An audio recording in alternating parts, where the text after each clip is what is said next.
Bidding wars, exploding real estate prices. It's been the story in the GTA for years, but it is now the reality in cottage country, too. And there's a new report on this that may excite or depress you, depending. It's by Royal LePage. Here is our business reporter, Gaviola, to tell us more about it. Okay, and what is happening in cottage country, and what are the projections for the rest of this year?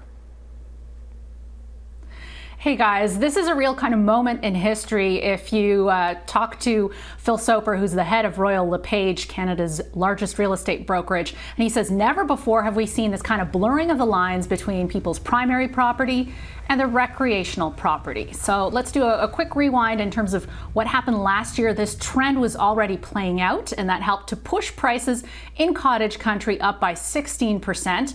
Now the forecast from Royal LePage is more of that. So on top of that, for this year, prices increasing 15%. That's average across Canada. And that's going to push the average price of a property in cottage country to $500,000. There are hot spots across the country. Ontario is one of them, Atlantic Canada. The expectation there is that prices are going to jump 17%, Quebec 15%, and BC 13%. Well, and if you look back at last year, those that were shopping for a recreational property might have said, well, next year it'll come down. And then this year they're looking at the numbers. So the question is, do you need to get in right now? Is it just going to keep going up? There are a lot of things to think about when it comes to this kind of decision. And what we know from Royal LePage's forecast is that it's likely going to cost you more this year. And also we can see that mortgage rates have ticked higher since those rock bottom lows that we saw in the summer. So overall, the price of this kind of purchase is expected to be more this year.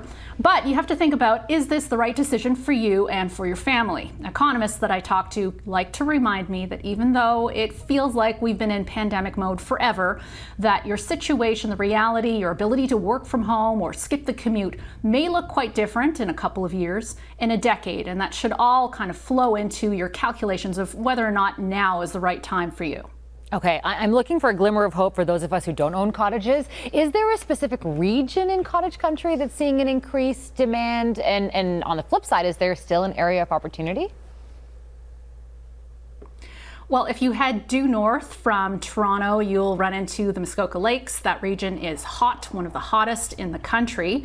But according to Phil Soper, who's the head of Royal LePage, there are still some pockets of affordability. You just have to think outside the Muskoka box.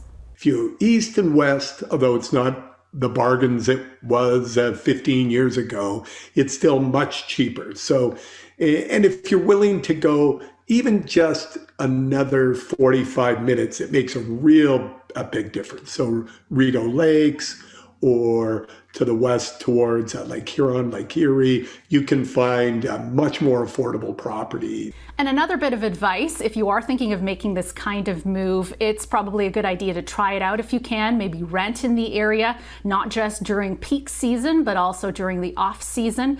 And if you're moving from the city, you may encounter a list of responsibilities that maybe weren't on your radar before because you have access to the infrastructure in those urban centers. So things like water quality and sewage and septic treatments will suddenly be on your plate. It's a really good rule of thumb to have a local guide who can help you out with all of those things. And don't forget about that Wi-Fi speed, Ann. That's so important these days. Ann Gaviola, appreciate that. That's why you have to try before you buy.